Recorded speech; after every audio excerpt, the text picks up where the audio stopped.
Kuncinya rusak aja nggak bisa, apalagi tidak pakai kunci. Ya. Jadi sholat yang baik itu bagaimana? Sholat yang baik itu tidak hanya sekedar memperhatikan waktunya, ya, juga caranya juga. Nabi kita mengatakan shollu kama ra'aitumuni sholli. Sholatlah kamu seperti kalau kamu melihat aku mengerjakan sholat. Sholat baik itu sholat seperti yang dilakukan Nabi. Sholat itu ibadah. Maka Nabi memerintahkan kalau kamu sholat, kerjakan seperti sholat yang saya lakukan. Maka kamu perhatikan bagaimana saya sholat. Tirulah sholat saya itu. Saya Nabi maksudnya, bukan saya aku ini ya. Nabi. Aku sholat, kamu perhatikan. Dari takbiratul ihramnya sampai salamnya. Kamu perhatikan. Salat itu ibadah dan menjadi penentu. Awalu ma yuhasabu bil abdu as-shalah. Seorang itu bangkit dari kubur, pertama kali ditanyakan itu sholatnya. Bukan anaknya, bukan pangkatnya, ya, tapi sholatnya bagaimana. Terus dilanjutkan oleh sabda Rasulullah, fa'in soluhat soluhas sairu amalihi. Kalau sholatnya baik, semua amalnya baik. Bukan dianggap baik, pasti baik. Wa in fasadat, kalau sholatnya rusak, fasadat sairu amalihi. Ya, kalau sholatnya rusak, ya rusak semuanya. Sholat, amal perbuatannya rusak semuanya. Coba dibaca halaman pertama itu, yang paling atas. A'udzu billahi minasyaitonir rajim. Utlu ma uhiya ilaika minal kitabi wa aqimis shalah. Innas sholata tanha 'anil fahsya'i wal munkar. Wala dzikrullahi akbar wallahu ya'lamu ma tasna'un. Itu termasuk salat yang baik itu seperti itu. Coba. Bacalah apa yang telah diwahyukan kepadamu, yaitu Al-Qur'an, dan dirikanlah sholat. Sesungguhnya sholat itu mencegah dari perbuatan keji dan mungkar. Dan sesungguhnya mengingat Allah, yakni sholat, adalah lebih besar keutamaannya dari ibadah-ibadah yang lain. Dan Allah mengetahui apa yang kamu kerjakan. Al-Ankabut ayat 45. Di situ Allah jelaskan, utlu ma uhiya ilaika minal kitab. Utlu, bacakanlah apa yang diturunkan kepadamu dari Alkitab, maksudnya Al-Quran. Maksudnya pelajari Al-Quran. Dan wa aqimi sholah, dirikan sholat. Dilanjutkan ayat itu, inna sholata tanha anil fahsya wal munkar. Di sana sholat itu mencegah perbuatan keji dan perbuatan mungkar. Maka kalau orang sholat, dirinya tercegah dari perbuatan keji, dirinya tercegah dari perbuatan mungkar. Maka kalau beberapa minggu yang lalu ada pertanyaan, orang ini sholatnya istiqomah, rajin sholat, tapi maksiatnya ya istiqomah. Maksiatnya ya rajin, sholatnya ya rajin. Itu sholat baik apa enggak itu? Nah, sholatnya rusak itu.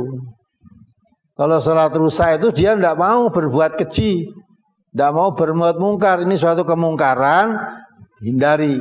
Perbuatan mungkar artinya sesuatu perbuatan apabila dia lakukan, ya, makin menjauhkan dirinya dari Allah. Itu mungkar. Kebalikannya dari ma'ruf. Nah, ma'ruf itu suatu perbuatan apabila dilakukan makin mendekatkan diri orang itu kepada Allah. Maka orang Islam itu amar ma'ruf nahi mungkar, berusaha mengajak atau menyuruh orang berbuat sesuatu yang menjadikan dirinya makin dekat pada Allah, dan meninggalkan sesuatu yang menjadikan dirinya makin jauh pada Allah. Jadi kalau orang mukmin itu amar ma'ruf nahi mungkar. Kalau orang munafik amar mungkar nahi ma'ruf, kebalikannya. Nah, maka sholat yang baik tidak sekedar tepat waktu, sholatnya mengikuti seperti yang dilakukan Nabi. Di samping itu, sholatnya bisa mencegah perbuatan keji dan perbuatan mungkar. Nah itu, maka kalau begitu sholatnya baik, mesti baik. Kalau orang itu sholatnya baik, tidak mau berbuat keji, tidak mau berbuat mungkar, gak mau. Nah, maka sholat yang baik itu menjadi penentu orang ini nanti akan hidup bahagia apa tidak, hanya dilihat sholatnya. Sholat mencakup segalanya, termasuk caranya. Gitu. Kan ada orang, walaupun aku ora sholat, ning aku ora tau gelem ngapusi. Aku ora sholat, ning ora tau gelem korupsi. Aku kan aku sholat, timbang sing sholat kuwi ning gaene korupsi, gaene ngapusi, apa endi coba kuwi? Sholat gaene ngapusi, korupsi karo ora sholat, ora tau ngapusi, ora korupsi, baik yang mana? Rusak semua itu.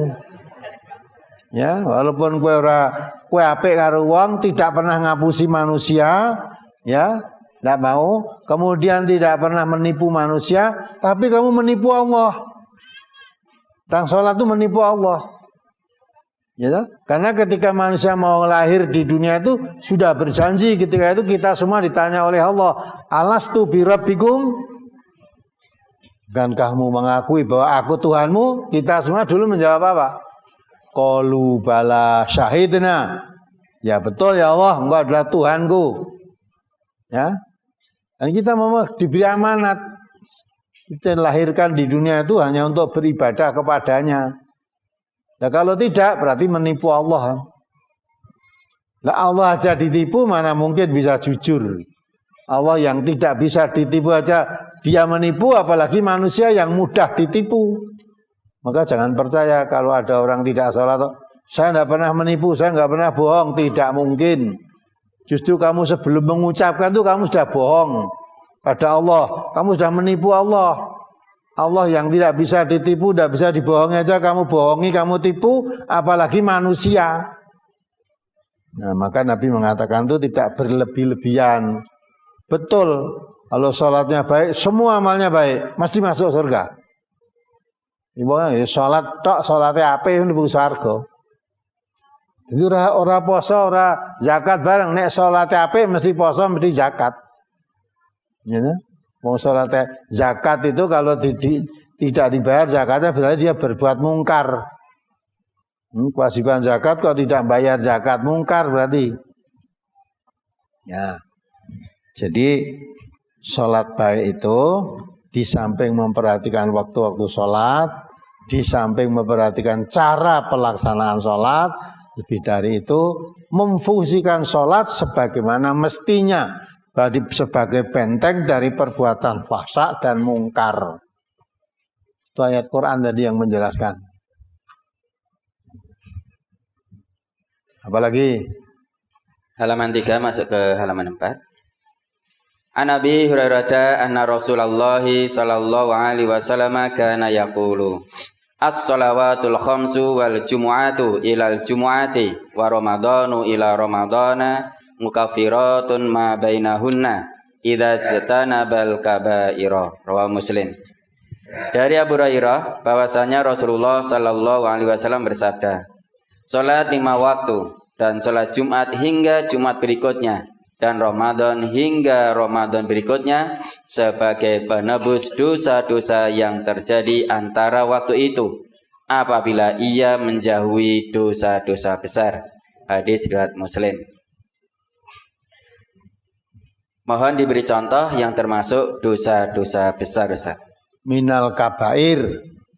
Nabi menjelaskan termasuk dari dosa besar itu antara lain membunuh orang. Yang mestinya tidak dibenarkan, membunuh orang tidak dibenarkan oleh syara, oleh agama. Durhaka kepada kedua orang tua termasuk dosa besar itu. Berbuat zina itu termasuk dosa besar, ya kan? Kemudian menjadi saksi palsu itu dosa besar. Jadi saksi palsu, punya tahu yang sebenarnya dia. Tapi suruh mengatakan yang tidak sebenarnya karena dibayar dapat uang, nah lebih baik menerima uang daripada jujur menjadi saksi palsu. Ya, orang yang melakukan dosa-dosa besar, ya tidak mungkin akan diampuni dosanya, termasuk berbuat syirik. Malah kalau perbuatan syirik, Allah paling murka itu. Sampai Allah mengatakan, innallaha la yaghfiru ayyushraka bihi wa yaghfiru ma duna dzalika liman yasha. Coba dibaca ulang itu surat An-Nisa 48. Surat An-Nisa surat keempat ayat 48. A'udzu billahi minasyaitonir rajim. Innallaha la yaghfiru ay yushraka bihi wa yaghfiru ma duna dzalika liman yasha wa man yusyrik billahi faqad iftara isman 'azima. Sesungguhnya Allah tidak akan mengampuni dosa syirik, dan Dia mengampuni segala dosa yang selain dari syirik itu bagi siapa yang Dia kehendaki. Barang siapa yang mempersekutukan Allah, maka sungguh ia telah berbuat dosa yang besar. Ya, siapa mensukan Allah, dia termasuk berbuat dosa yang besar. Masuk minal kabair, dari dosa-dosa besar itu. Ya. Dan Allah tidak mengampuni dosa syirik. Kalau dosa-dosa yang lain Allah mau mengampuni kepada siapa yang dikehendaki. Yang dikehendaki Allah untuk dapat ampunan siapa? Ya orang yang bersalah, dia bertobat mohon ampun kepada Allah. Innahu kana tawwaba. Allah mau menerima tobatnya. Tapi dosa syirik itu ya Allah tidak mau mengampuni. Jadi orang yang diampuni itu orang berbuat salah, diampuni oleh Allah, dihapus. Seolah-olah belum pernah berbuat salah wong sudah diampuni. Dan tidak dihitung dosanya wong sudah diampuni. Nah, maka berbuat syirik. Buat syirik itu juga macam-macam. Jangan dikira berbuat syirik itu hanya menyembah patung. Di Gladak itu ya, patung-patung besar disembah. Bukan.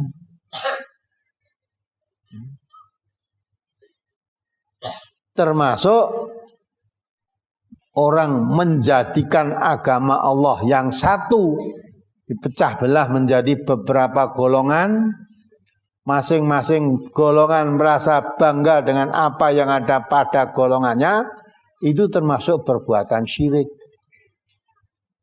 Baca surat Ar-Rum 30-31 atau berapa itu. Munibina ilahi wattaquhu wa aqimus shalah wala takunu minal musyrikin minal ladzina faraqu dinahum wa kanu syi'an kullu hizbin bima ladaihim farihun. Surat Ar-Rum surat 30 ayat 31 dan 32. Munibina ilaihi wattaquhu wa aqimus sholata wa la takunu minal musyrikin minal ladzina farraqu dinahum wa kanu syi'a kullu hizbin bima ladaihim farihun. Dengan kembali bertaubat kepadanya dan bertakwalah kepadanya, serta dirikanlah sholat. Dan janganlah kamu termasuk orang-orang yang mempersekutukan Allah. Syirik. Janganlah kamu termasuk orang berlaku syirik. Sekutukan Allah. Siapa mereka itu? Terus ayat berikutnya. Yaitu orang-orang yang memecah belah agama mereka, dan mereka menjadi beberapa golongan. Tiap-tiap golongan merasa bangga dengan apa yang ada pada golongan mereka. Ya. Jadi orang yang syirik di sini memecah agama Allah yang satu ini menjadi beberapa pecahan. Tiap-tiap pecahan, tiap-tiap golongan merasa paling baik golongannya sendiri. Bangga dengan golongannya. Syirik itu. Ya.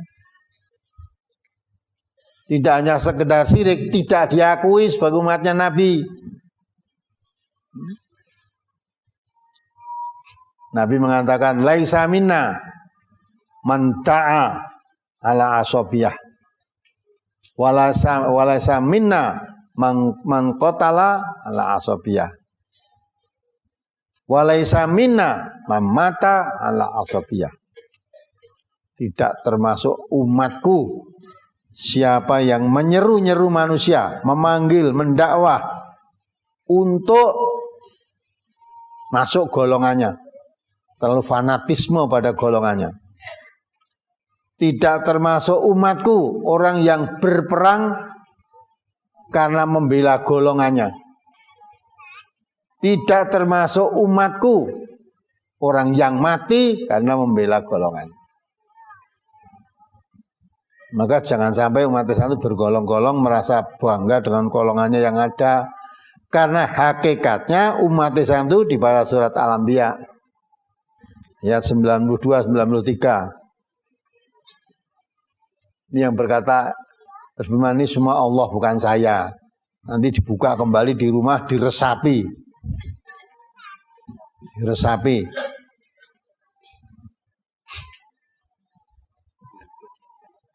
Surat Al-Anbiya, surat ke-21 ayat 92 dan 93.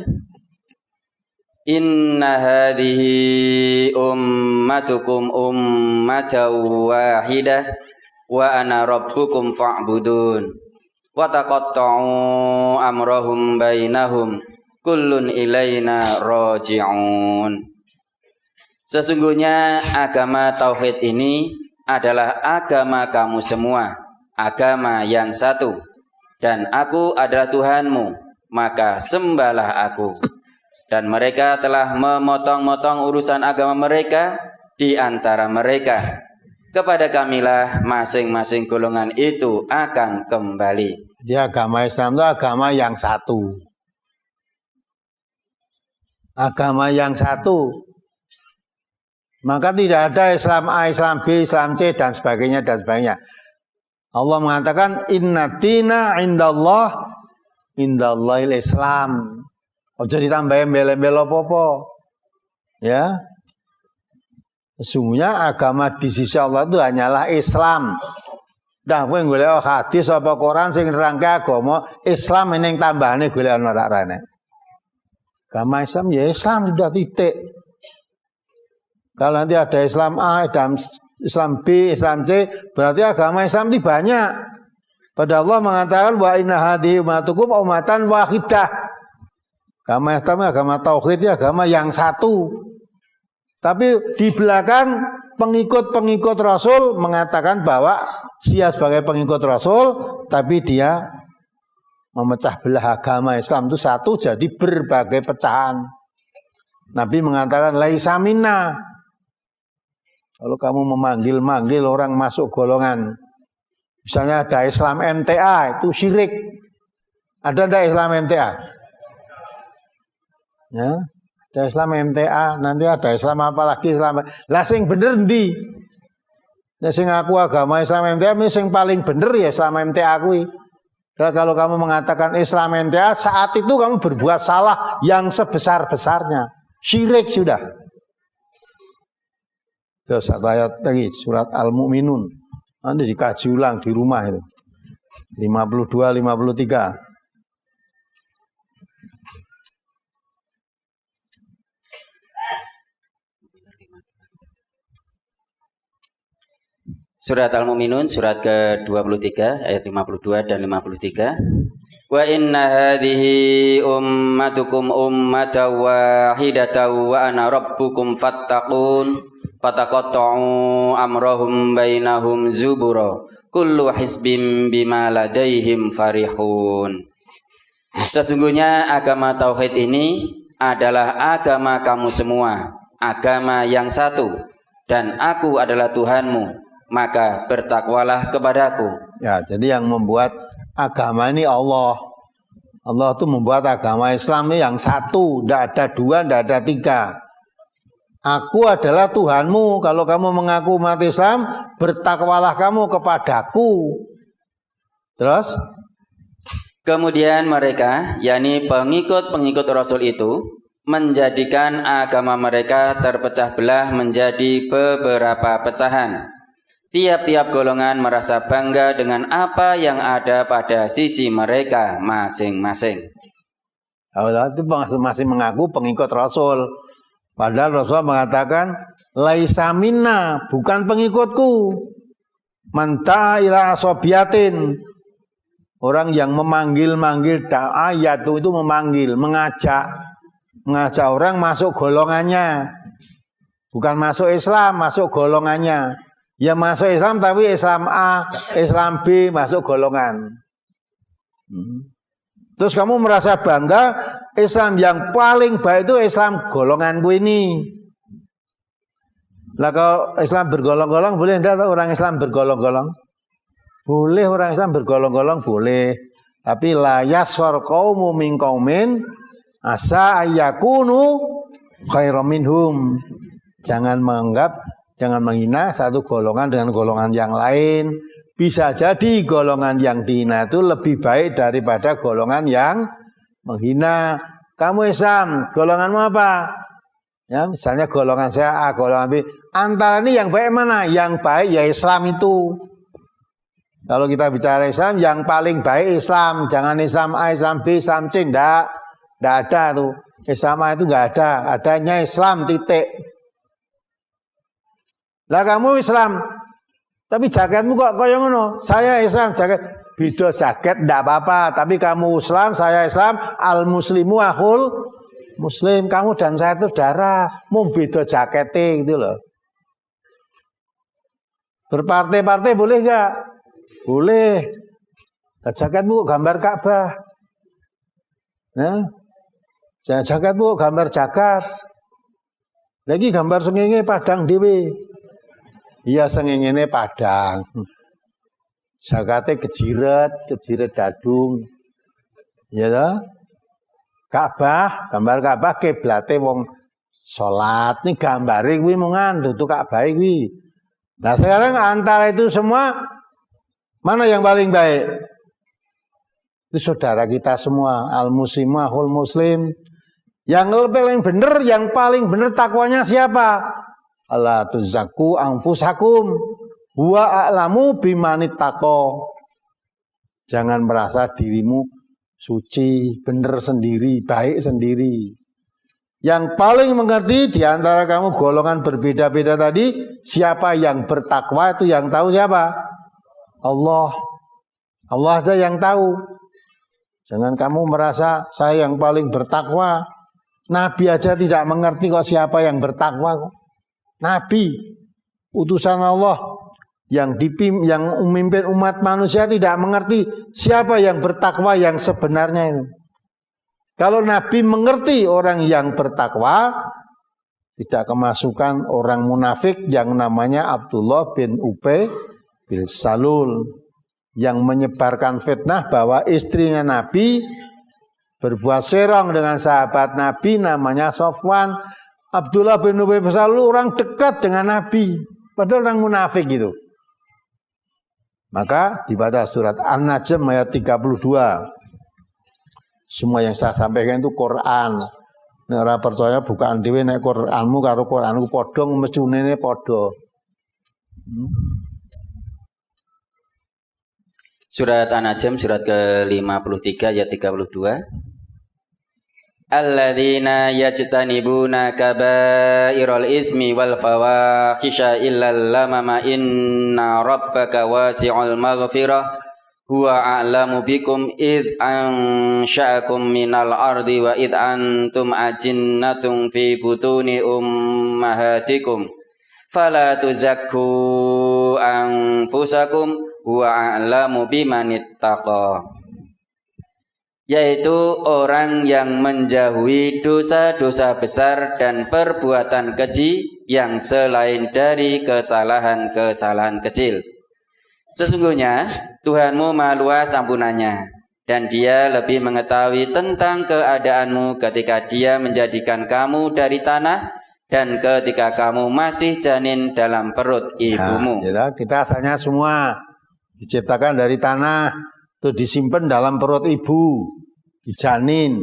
Pada saatnya lahir dilahirkan semua. Lahir pun dalam keadaan sama. Kullu mauludin yuladu alal fitrah. Semua bayi yang lahir mbuh dari ibu pelacur apa ibu muslimah apa ibu apa lahir itu keadaannya dalam fitrah beragama Islam. Bayi lahir semua itu anak pelacur apa anak ulama apa anak semua lahir itu dalam keadaan suci beragama tauhid fitrah. Fitrah itu artinya kesiapan diberi modal oleh Allah siap beragama tauhid. Maka itu sama. Maka terus dilanjutkan.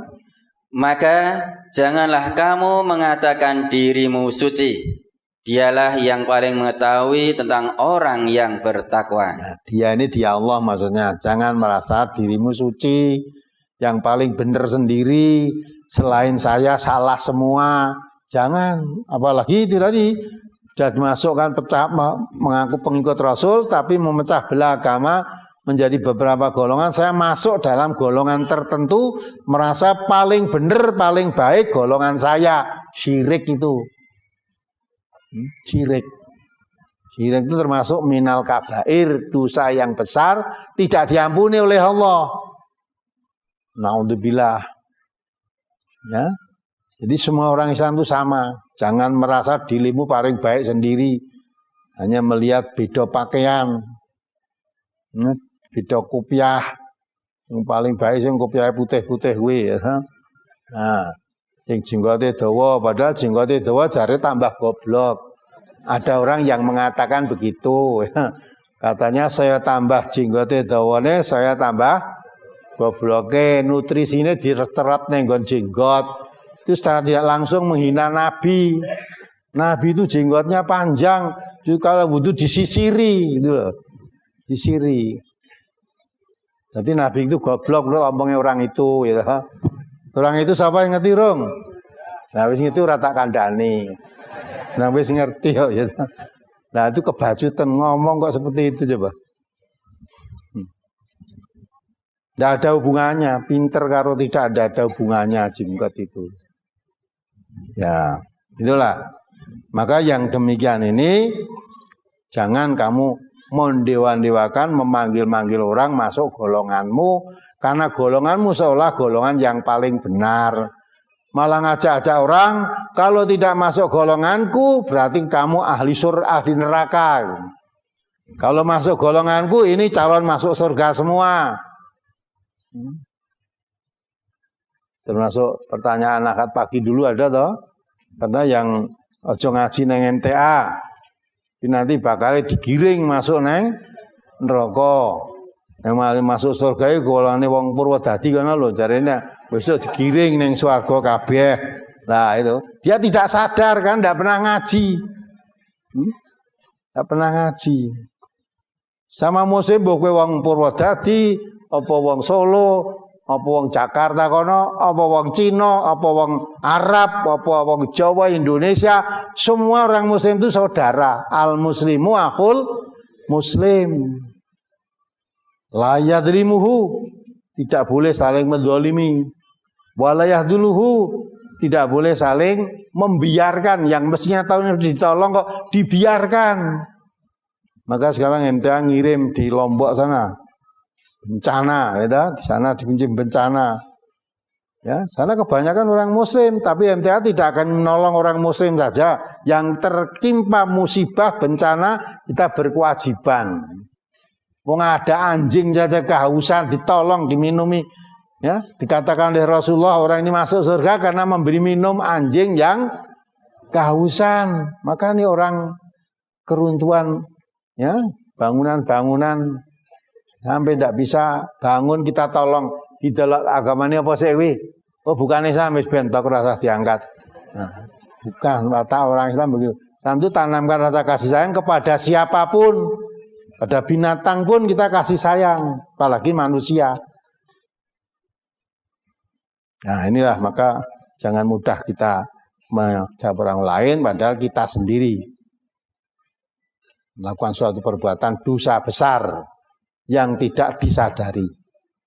Ya, nah kalau dosa maka dalam hadis yang kamu tanyakan tadi, diampuni dari sholat satu ke sholat yang lain, dari Jumat satu ke Jumat yang lain, itu diampuni dosa-dosa yang kecil, bukan dosa besar. Dosa kecil itu pun kalau berbuat sesuatu yang tidak kamu sengaja, istilahnya cara wong mlaku kesandung gitu loh. Kesandung.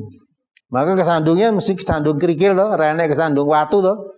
Sandung kerikil. Jadi kerikil yang kecil itu kadang-kala kita kurang hati-hati kesandung. Nah, itu nyandung, ya kalau kita tersandung dengan dosa kecil, segera beristighfar, diampuni oleh Allah. Ojo jarak, kalau orang sholatnya baik, tidak jarak untuk berbuat salah, sekalipun dosa kecil. Karena Nabi kita mengatakan orang yang berbuat dosa, ngaca itu ya, ada titik hitam di hatinya. Ada orang berbuat dosa, ada titik hitam di hatinya. Kalau dia bertobat, beristighfar pada Allah, diampuni itu dosa-dosa kecil tadi, dihapus titik hitamnya tadi. Tapi kalau dia mengabaikan, Allah dosa kecil gak apa-apa, diulangi, titik hitamnya makin banyak. Nah, makin banyak sehingga walaupun kecil-kecil menutup hati yang putih bersih tadi, menjadi tertutup oleh hitam pekat karena dosa-dosa kecil. Walaupun dosa kecil kalau makin banyak makin besar ya. Sedikit-sedikit lama-lama menjadi bukit kita. Nah, maka itulah kalau sudah tertutup oleh dosa yang kecil-kecil, titik hitam tadi makin membesar, makin banyak. Jadi khatamallahu ala qulubihim. Allah menutup hatinya, mengunci mati hatinya. Nah, itu dah. Maka dosa kecil kebajut, kok berbuat salah, istighfar. Ngomong-ngomong tidak sadar, tahu-tahu ngantur kerasani saudaranya. Ada orang ingat, jangan membicarakan saudaramu loh. Itu pertimbangkan bangkai yang sudah mati. Mati mestinya dikubur kan. Oh ya astagfirullah, salah ini tadi, tidak sengaja itu. Tadi sadar, diingatkan, sadar, mohon ampun pada Allah, berhenti, tidak diteruskan. Membicarakan, wis kena salah, dilingke ya alhamdulillah, terima kasih atas teguranmu. Andai kata tidak kamu menegur, mungkin kami belum sadar bahwa kita melakukan kesalahan. Itu namanya menyesal. Orang wis jelas salah, dilingke, jawab. Saya itu tidak ngerasani, hanya mengatakan apa adanya. Memang orangnya seperti itu, loh malah saya tambah. Ya. Nah, justru kamu mengatakan apa adanya. Yang dikatakan makan bangkai saudaramu itu kamu memakan jeleknya, mengatakan jelek saudaramu secara sengaja. Ya mestinya saudaramu mati kamu kubur, kamu makan bangkainya. Lah yang kamu katakan tidak benar, itu berarti kamu berbuat bohong, dusta. Buat dusta. Yang kalau kamu katakan apa adanya tetapi kejelekannya itu namanya ghibah, makan bangkai saudaramu yang sudah mati. Kalau yang kamu katakan itu bohong, cerita bohong, seolah-olah saudaramu berbuat begitu, padahal tidak, kamu namanya berbuat dusta. Baik mana dusta dan ghibah itu? Sama saja itu. Tempatnya di neraka semua. Tapi kalau tadi tidak sengaja terlanjur kesandung tadi ya, terus segera sadar. Istighfar mohon ampun pada Allah. Menurut hadis ini tadi diampuni oleh Allah. Apalagi? Brosur halaman 5. Hadis kedua dari atas. An Abdullah bin Umar anna Rasulullah sallallahu alaihi wasallam qala Salatul jama'ati tafdulu salatal fadhi bi sab'in wa isrina darajatan. Rawal Bukhari.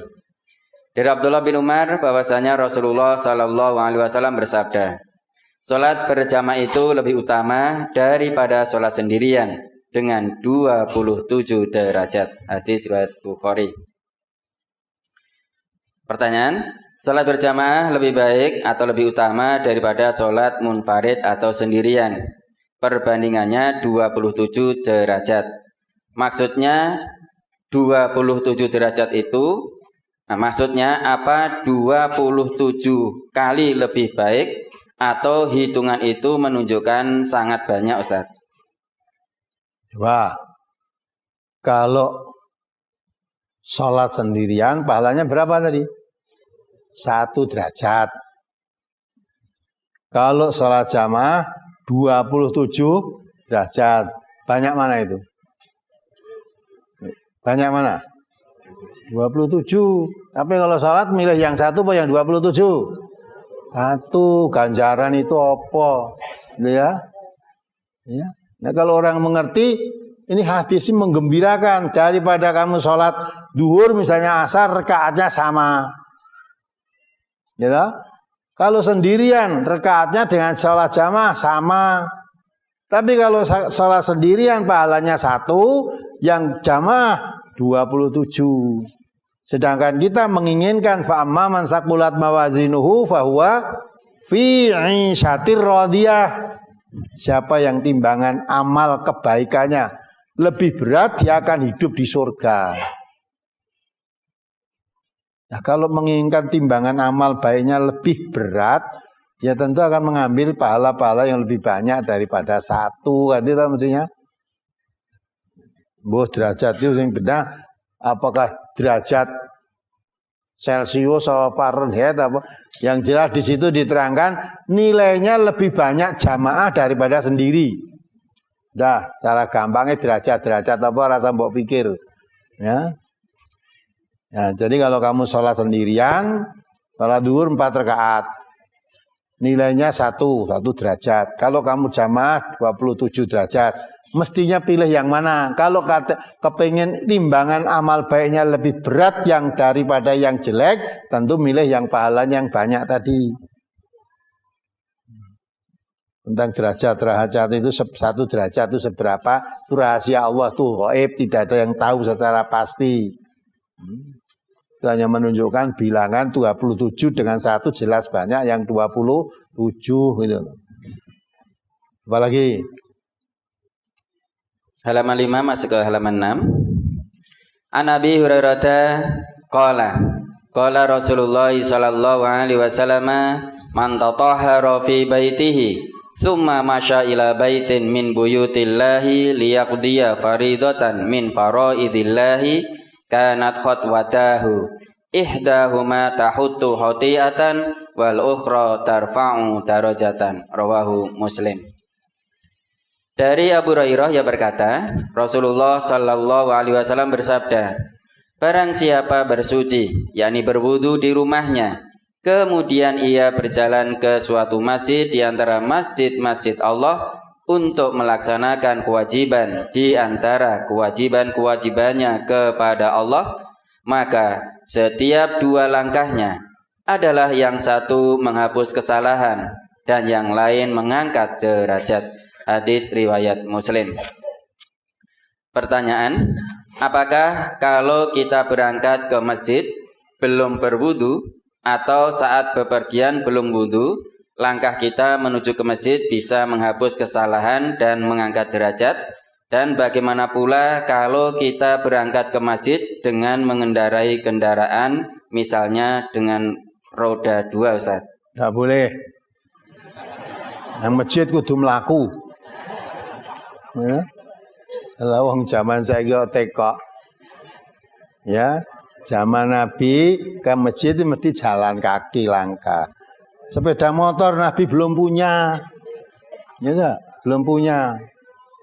Pemenang ibadah haji, jalan yang jauh ya, dari Pekanbaran jauh, naik unta sampai apa?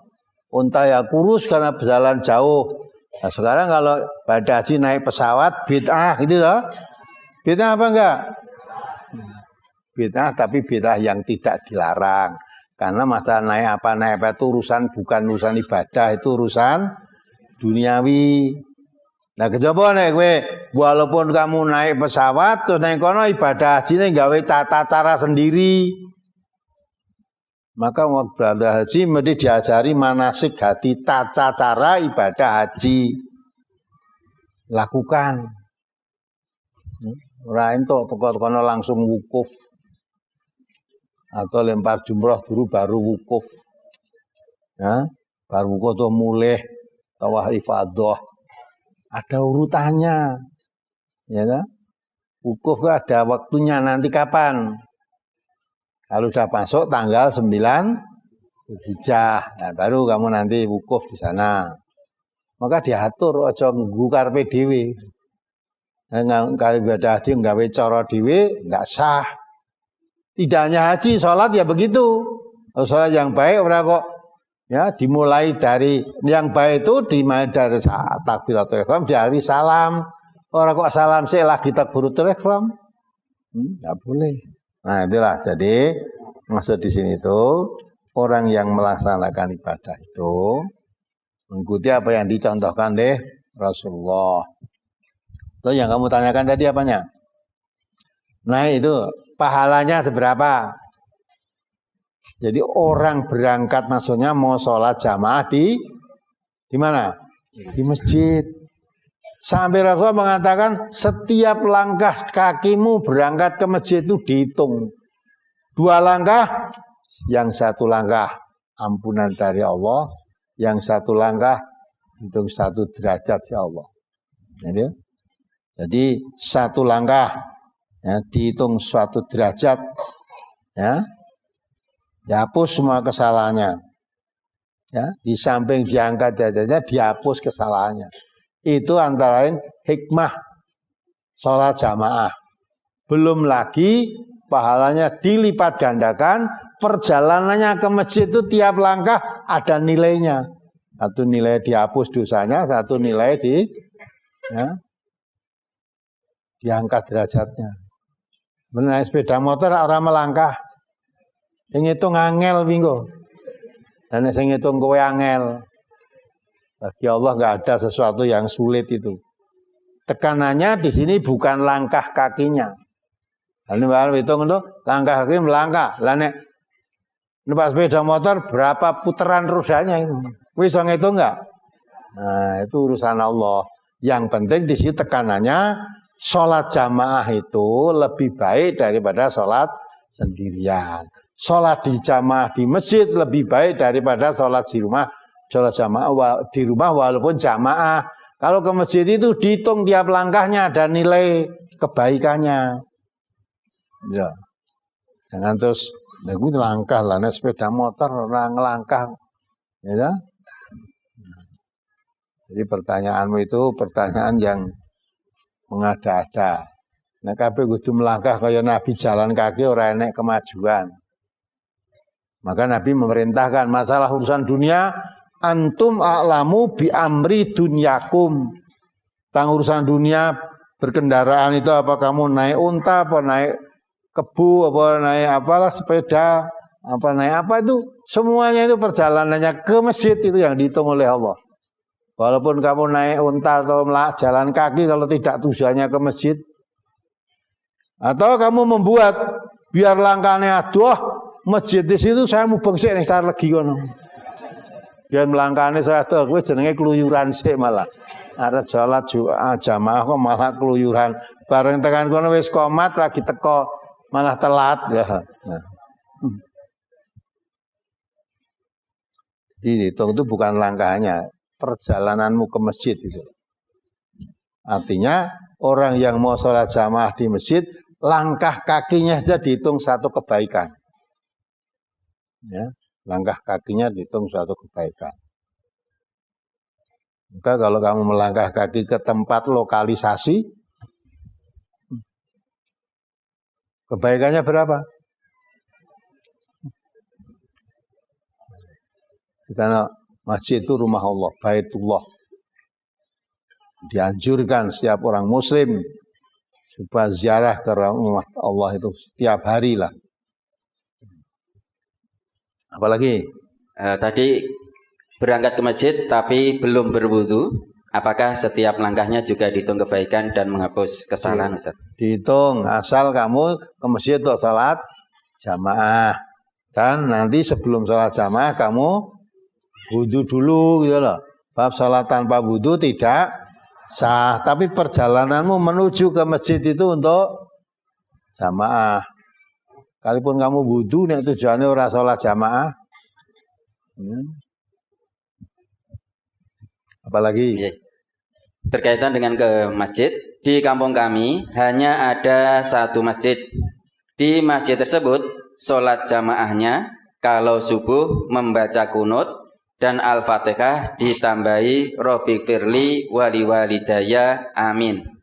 Sedangkan di hati saya selalu tidak enak atas sholat jamaah saya karena tidak ada tuntunannya. Bagaimana sikap saya Ustadz? Mohon tausiahnya. Yang tidak ada tuntunannya tidak usah diikuti. Kamu mengikuti yang tuntunannya ada.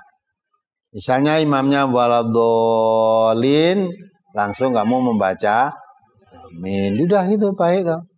Nah kalau imamnya pakai kunut, kalau kamu tidak meyakini kunut itu sesuatu yang dituntunkan, biar imamnya kunut, kamu nggak usah ikut kunut. Ya dah. Nah, maka kita itu bisa ikut. Sebab kalau salahnya imam itu tidak membawa salahnya makmum. Baiknya imam membawa baiknya makmum. Ya.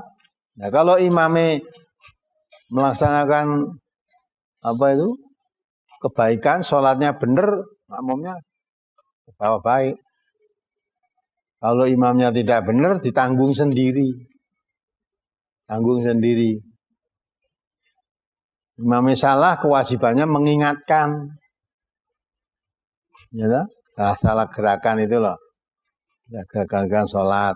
Nek pakai kunut atau coba subhanallah. Dia mempunyai keyakinan. Ya, yang kunut itu sunnah. Terus biar kamu diam saja. Ya, nanti seperti Pak Dudung dulu. Ya Pak ya.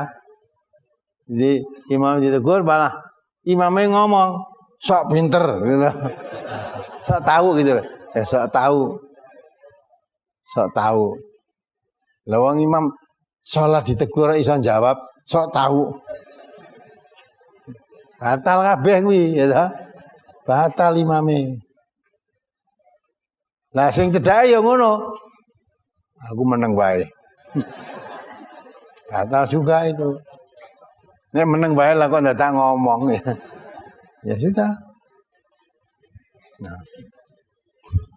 Nah, kuwi dadi imame karo makmume padha ra mudenge.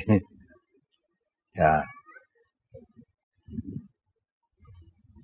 Apalagi jika sholatnya ke musola, apakah pahalanya sama dengan pergi sholat ke masjid? Karena hadis-hadis tersebut menyebutkan pergi ke masjid, bukan ke musola, Ustaz. Bukan ke langgar juga.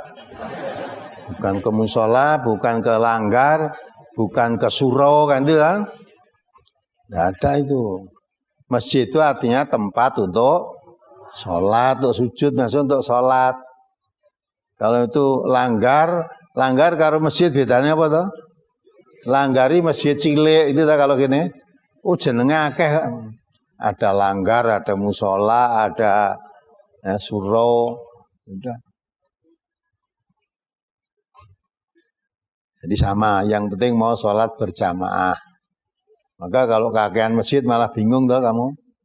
Padahal itu sudah diterangkan, datang ke masjid, ya, dari rumah kemudian berangkat pergi ke masjid Allah. Ya. Masjid Allah itu hanya masjid yang digunakan untuk sholat menghadap sholat wajib, melaksanakan perintah Allah itu sholat. Jadi kelanggar ya sama saja. Asal tujuanmu sholat jamaah di sana. Apalagi? Halaman 8. An Abi Hurairah anna Rasulullah sallallahu alaihi wasallam qala walladzi nafsi biyadihi laqad hamamtu an amura bi hatabin fayuhtaba summa amura bis salati fayu'azzana laha summa amura rajulan faya umman nasa summa ukhalifa ila rijalin fa uharriqa alaihim buyutahum waladhi nafsi biyadihi law ya'lamu ahaduhum annahu yajidu arqan saminan aw mirmataini hasanataini la syahidal isya'a. Rawahul Bukhari. Dari Abu Hurairah bahwasanya Rasulullah sallallahu alaihi wasallam bersabda, demi Tuhan yang diriku di tangannya, sungguh aku berkehendak memerintahkan orang-orang mengumpulkan kayu bakar. Setelah terkumpul, kemudian aku memerintahkan untuk adzan sholat. Lalu aku menunjuk seorang untuk mengimami orang banyak. Lalu aku pergi kepada orang-orang yang tidak hadir dalam sholat berjamaah. Kemudian aku bakar rumah-rumah mereka bersama yang ada di dalamnya. Dan demi Tuhan yang diriku di tangannya, seandainya jika seseorang dari mereka mengetahui bahwa ia akan mendapat tulang yang berdaging gemuk atau daging pada dua rusuk yang baik, niscaya ia hadir pada sholat isya berjamaah. Hadis riwayat Bukhari. Mohon penjelasan hadis ini, Ustaz. Jadi itu ya, sholat isya itu memang berat. Sholat subuh berat. Tadi malah ada hadis lagi yang menerangkan akan datang sekalipun merangkak. Halaman berapa itu? Sekalipun jalannya pakai dengkul, merangkang gitu loh. Jadi Nabi membandingkan. Walaupun berat apa sholat isya itu, sampai Nabi membayangkan, andai kamu datang ke suatu tempat, bakal kamu mendapat tulang yang berlah daging, tulang yang berdaging gemuk, apa tulang paha, apa tulang rusuk, ting dagingnya oke. Ya, orang Arab kan senengannya makan apa? Makan apa? Daging, apa kambing atau unta. Enggak ada. Nanti datang di sana disuguh tulang rusuk tapi dagingnya memel. Atau tulang paha dagingnya masih. Nah, kok tulang paha? Memang suguhannya kambing guling. Tidak ada yang mau ketinggalan. Mesti datang ke masjid. Ya. Hanya karena makanan, daya tarik makanan kuat. Apalagi ini datang ke sholat masjid itu ditambah selain pahala, diampuni dosa-dosanya, diangkat 1 derajat kemuliaannya, diampuni dosanya, derajatnya dimuliakan oleh Allah. Masa begitu tidak tertarik? Hanya sekedar tulang yang masih ada dagingnya aja kamu datang. Sudah? Maka diterangkan dah, demi Tuhan yang diriku di tangannya. Seandainya jika seseorang dari mereka mengetahui bahwa dia akan mendapat tulang yang berdaging gemuk atau daging pada 2 rusuk yang baik, niscaya dia hadir pada sholat isya berjamaah. Ya. Jika sholat isya, nanti bareng isya disuguh tulang berdaging gemuk atau tulang rusuk yang masih ada dagingnya banyak. Kowe nek sholat jamaah ning isya kok suguhane kuwi teko. Tekonya bukan karena mau sholat isyanya, karena dapat daging tadi. Kan remeh sekali toh. Nah ini tidak dibicarakan masalah daging atau tulang yang berdaging gemuk tadi, dikatakan oleh Rasulullah, setiap langkah kakimu ya, dan nilainya 1 diampuni dosanya, 1 diangkat derajatnya. Masa begitu tidak tertarik, malah mung dosa ya, diampuni dosa ra enak kaya daging pedus gitu. Enggak mau makan. Nilainya kan rendah sekali, hanya nilai makanan. Itu maksudnya Rasulullah bandingkan. Andai kata sholat isya itu nanti kamu di sana dijanjikan akan disuguh dengan tulang yang masih berdaging gemuk dan tulang rusuk yang ada dagingnya, kamu akan datang. Kalau datangmu hanya karena itu tidak ada nilainya. Yang nilainya dapat daging gemuk tadi. Tapi kalau kamu datangnya mengharapkan ridhonya Allah, mau sholat jamaah tadi, andai kata di situ tidak dibagi daging pun nilainya tinggi. Dosanya 1 langkah diampuni, 1 langkah yang kedua diangkat derajatnya. Apalagi? Tadi yang datang ke masjid dengan merangkak, halaman 11 masuk ke halaman 12. Itu juga mengenai sholat isya itu. Bu, baca ayo. An Ubayy bin Ka'b bin qol shalla bina Rasulullah sallallahu alaihi wasallam yauman as-subha faqala asyahidun fulanun qalu la qala asyahidun fulanun Qalu la. Qala inna hataini sholataini asqalus sholawati 'alal munafiqina walau ta'lamuna ma fihima la atautumuhuma walau habban 'alar rukabi wa inna shaffal awwala 'ala misli shaffil malaikati walau alimtum ma fadilatuhu labtadartumuhu wa inna sholatar rajuli ma'ar rajuli aska min sholatihi wahdahu wa sholatuhu ma'ar rajulaini aska min sholatihi ma'ar rajuli wa ma kasura fa huwa ahabbu ilallahi ta'ala. Rawahu Abu Dawud. Dari Ubay bin Ka'ab ia berkata, pada suatu hari Rasulullah sallallahu alaihi wasallam mengimami kami sholat subuh. Setelah selesai sholat, beliau bertanya kepada kami, apakah si fulan ada? Para sahabat menjawab, tidak ada. Rasulullah sallallahu alaihi wasallam bertanya lagi, apakah si fulan ada? Para sahabat menjawab, tidak ada. Rasulullah sallallahu alaihi wasallam bersabda, sesungguhnya dua sholat ini, yakni Isya dan subuh, adalah seberat-berat sholat bagi orang-orang munafik. Nah, ini perhatikan.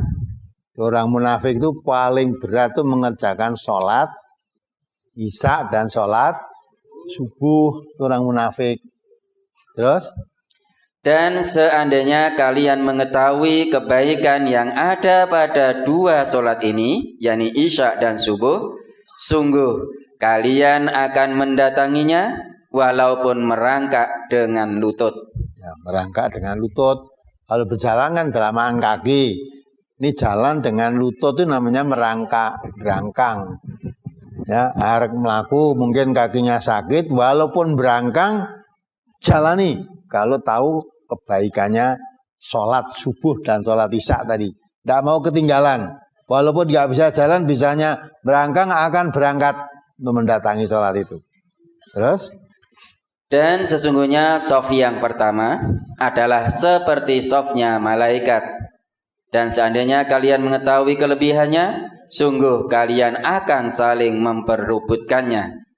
Dan sesungguhnya sholatnya seseorang berjamaah dengan satu orang lebih baik dan lebih bersih daripada sholatnya sendirian. Dan sholat berjamaah dengan dua orang itu lebih baik dan lebih bersih daripada sholat berjamaah dengan satu orang.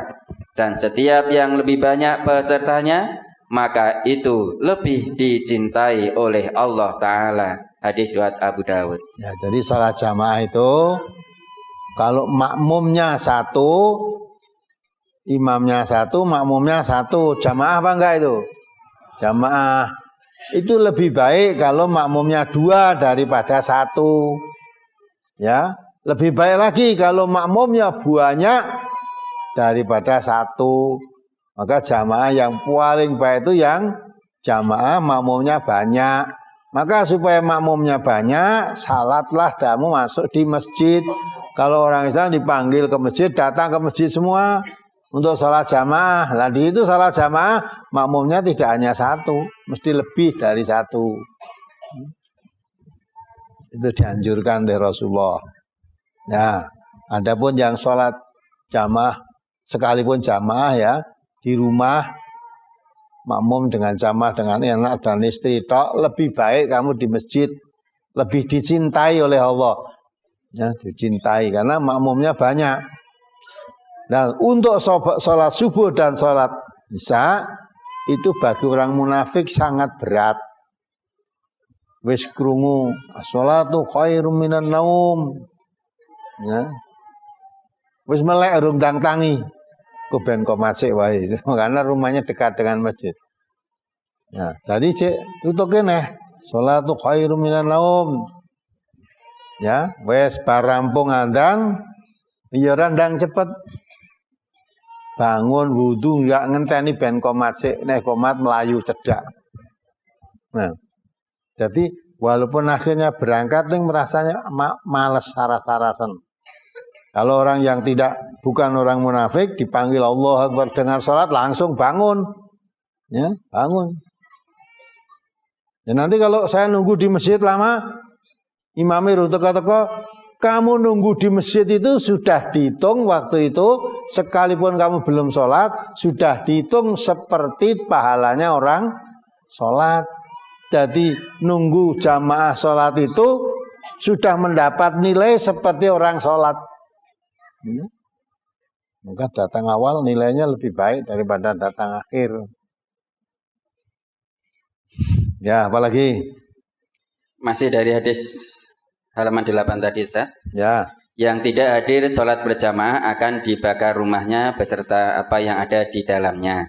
Apakah ini tidak bertentangan dengan Quran surat Al-Baqarah ayat 256, Ustaz? Apa wacana? Surat Al-Baqarah surat kedua ayat 256.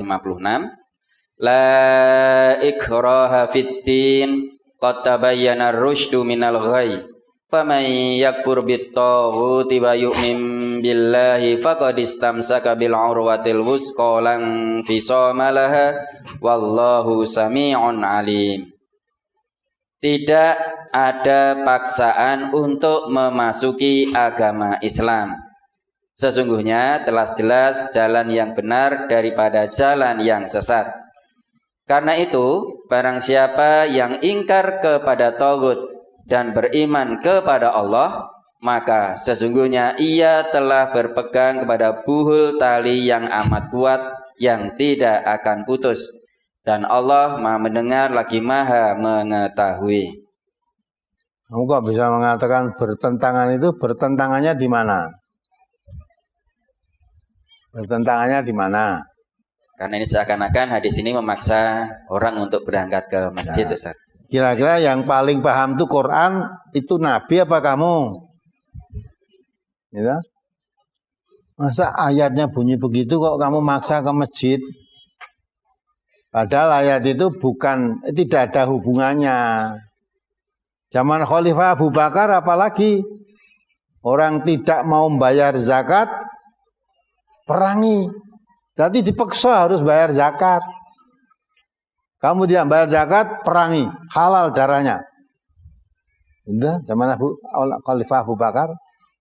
Pada zaman Nabi, orang-orang Islam bayar zakat. Barang Nabi meninggal, khalifahnya yang pertama itu Khalifatul Rasul, yang pertama itu Abu Bakar, orang sudah tidak mau bayar zakat.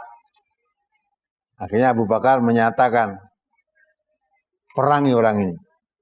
Tegaskan lagi, siapa ketika Nabi masih hidup dia membayar zakat beserta pelananya, misalnya mau unta, ya, cak kendalinya untuk nuntun beserta pelana yang alat duduk di ke punggung unta itu, ketika zakat zaman Nabi itu diserahkan kabeh, tidak boleh nanti setelah zaman Abu Bakar pelananya diambil, nggak boleh, harus seperti ketika zaman Nabi.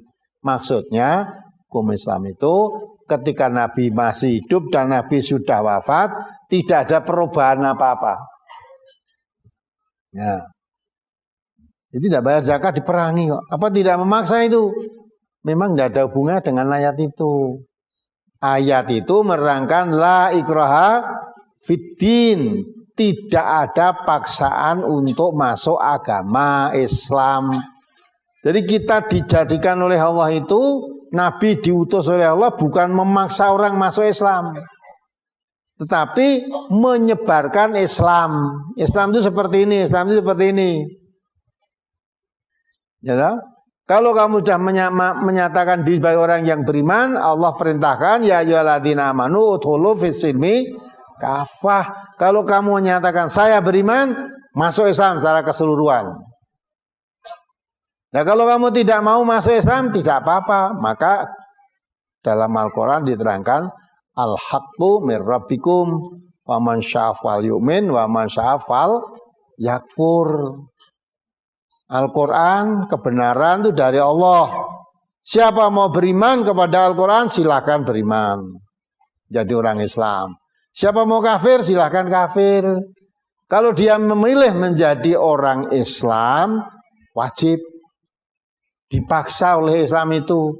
Kalau kamu Islam ya, syahadat, sholat, puasa, zakat, haji, kafah secara keseluruhan. Saya mau masuk Islam. Tapi saya nggak mau zakatnya. Kalau sholat saya mau, haji mau, zakat tidak mau. Nah, nggak boleh itu. Maka harus kafah secara keseluruhan. Itu rojoannya kabeh gitu loh. Kafahi kabeh. Ya. Jadi kalau kamu masuk Islam dipaksa oleh Islam itu. Kamu mau jadi orang Islam, ya harus zakat. Saya Islam tapi tidak mau zakat, murtad kamu dari Islam. Kafir gitu loh. Ya. Zaman Abu Bakar tidak zakat saja dinyatakan murtad jadi kafir. Kalau di tempat kita kan tidak, walaupun tidak sholat masih Islam. Sosok rebutan, mudine karo masyarakatnya, nek wong mati ora tahu sholat, oleh Pak Mudin disolatke. Masyarakatnya yang nyanyol, ayo kita sholatkan. Nah, itu orang tidak sholat. Ya, tidak sholat, tapi sudah syahadat. Iya syahadat, tapi nganti mati ora tahu sholat, itu kafir. Karena Nabi kita mengatakan yang membedakan antara Islam dan kafir adalah sholat. Kalau dia sholat, perkara sholat diterima oleh Allah atau tidak kita nggak tahu. Tapi dia sholat berarti dia Islam. Ya, nah kalau tidak sholat, tidak usah diragukan, itu kafir. Nah, tapi sudah haji loh. Haji orang sholat itu kafir. Nah itu kan. Nah, tahu. Jadi ayat itu menjelaskan orang masuk Islam itu tidak dipaksa. Boleh Islam, boleh kafir. Tetapi kalau sudah masuk Islam harus mentaati aturan Islam. Itu Nabi. Maka yang kamu tanyakan dengan hati tadi nggak ada hubungannya. Lah kok sholat? Lah memang sholat. Ya, wajib bagi orang. Jamnya sholat pun zakat saja wajib. Nah di MTA ini ya ada aturan. Ya ada aturan. Di MTA itu tidak boleh apa? Ngerokok. Kalau kamu masih suka ngerokok, belum bisa berhenti ngerokok, mandek kosek sing ngaji. Tidak dikeluarkan, ngajinya berhenti dulu. Besok kalau sudah ngerokoknya bisa berhenti, baru boleh ngaji lagi. Ya. Pokoknya aku tetap ngaji, walaupun ngerokok. Gak boleh. Itu menyebar penyakit kamu. Yang kena penyakit, kata ahli kesehatan, tidak yang ngerokok saja, yang pasif ini pun kena. Daripada kamu meracuni orang banyak, kusojo ngaji. Ngaji tempat lain yang ngerokok boleh, itu bebas silahkan. Ada enggak tempat pengajian yang boleh ngerokok? Banyak. Malah sak kiai ini barang. Kita tidak melarang mereka. Tapi kalau kamu ngerokok di sini nggak boleh. Lingkungan ini harus bersih dari rokok. Nanti wong ora gelem ngaji kabeh, ya ora apa-apa. Ora gelem ngaji nang kene. Lah kowe rene sing ngakon ya sapa to? Ini dari rombongan-rombongan ini aja. Ini coba pendengarkan dia. Kabupaten Madiun 4 bis dan 7 mobil. Ini mesti semua enggak ngerokok ini. Kalau ngerokok tahu kok kono-kono ra entuk ora teko ya. Yang kedua dari Banyumas 4 mobil. Dari Kota Semarang 50 orang. Dari Sedayu Bantul 1 bis. Kedunggalar dan Widodaren Ngawi 1 bis dan 5 mobil. Dari Grabak Magelang 10 orang. Dari Lorok Pacitan 30 orang. Wonosobo 32 orang. Kroya Cilacap 1 mobil. Ini jauh-jauh semua ini. Maka kalau tidak boleh ngerokok, nanti doa keluar kabeh ngajinya malah ora tanggungan aku. Werene ya mene ya apa? Ya kan? Nah, kejaba kalau kamu ke sini tiap datang kamu memberi uang pada saya 1 miliar, 1 miliar, ora teko telu berarti wis kelangan 3 miliar. Ya. Dakwah itu tidak ada kaitannya dengan keuangan. Allah memerintahkan kita kepada nabinya ya. Nabi kita diperintah, "Qul la as'alukum alaihi ajron." Katakan Muhammad, saya tidak minta imbalan upah dari kamu yang saya dakwai. Apapun. Dakwah itu tidak minta upah. Nah, yang mau datang silakan, yang tidak datang silakan. Faman sya'fal yu'min, faman sya'fal yakfur. Qul aminu bihi aw la tu'minu. Katakan Muhammad, kamu boleh beriman, kamu boleh tidak beriman. Tidak ada paksaan. Menjadi orang beriman itu tidak ada paksaan. Ya gitu kan? Dakwah di MTA juga begitu. Kita hanya menyebarkan Islam. Dengan teknologi modern, Islam disebarkan lewat televisi, lewat radio, tersebar kemana-mana. Akhirnya hatinya yang tersentuh, fitrah hatinya yang bersih, tersentuh dengan suara Quran. Suara hadis diterangkan lewat radio atau lewat TV, terpanggil. Walaupun jauh-jauh datang. Sudah datang tadi malam, sudah ada yang datang tadi malam. Sudah tidur di sini. Nah, coba nanti digagas apa yang digulai. Bapak-bapak, ibu-ibu sekarang di sini itu berapa ribu datang. Neng kene dong apa coba? Dengarkan orang ngomong. Yang dibacakan ayat-ayat Quran, hadis-hadis Nabi itu yang daya tariknya. Nah, ingin tahu firman-firman Allah, untuk tahu hadis-hadis Rasulullah, untuk menata kehidupan kita masing-masing. Nah itu. Maka ada aturannya. Kalau ngasih di MTA, ya apalagi itu. Tidak boleh ngerokok. Bukan kita melarang rokok. Sebelum bisa berhenti ngerokok, berhenti ngaji dulu. Nanti kalau sudah direnung-renungkan, ya manfaat dan madorotnya rokok itu ya sudah. Sekarang berhenti ngerokok, boleh ngaji lagi. Ya, silakan. Sebab kalau tahu larangan-larangan itu dilanggar, walaupun ngaji tahu larangannya tidak diamalkan, buat apa kita ngaji? Nah dulu belum tahu, sekarang udah tahu. Lah kok podo wae? Padahal Allah mengatakan hal yastawil ladina ya'lamuna wal ladina la ya'lamun? Apa sama orang yang mengerti dengan orang yang tidak mengerti? Kalau dulu melanggar haram tidak mengerti, karena tidak ngerti. Lah setelah udah ngerti, kok sama saja? Kalau orang mengerti dan tidak mengerti sama saja, tidak ada berubah. Itu salah satu di antara sifatnya orang apa? Kafir.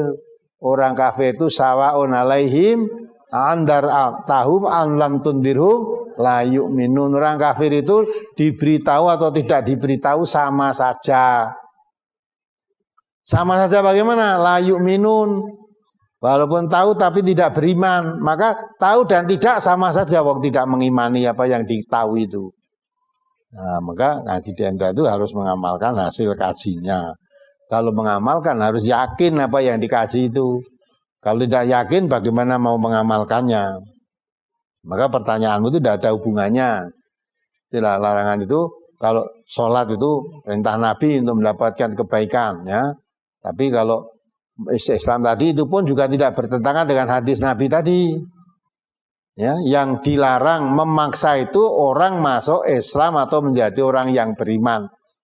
Harus menjadi orang yang beriman. Kalau tidak menjadi imam disembelih atau enggak dipaksa, enggak boleh. Ya. Wong Nabi Ibrahim berdoa kepada Allah supaya negerinya dijadikan negeri yang aman dan supaya yang diberi rezeki orang-orang yang beriman saja.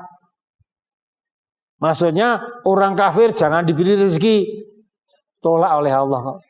Orang kafir pun saya beri ya, biar dia senang-senang di dunia ini sebentar.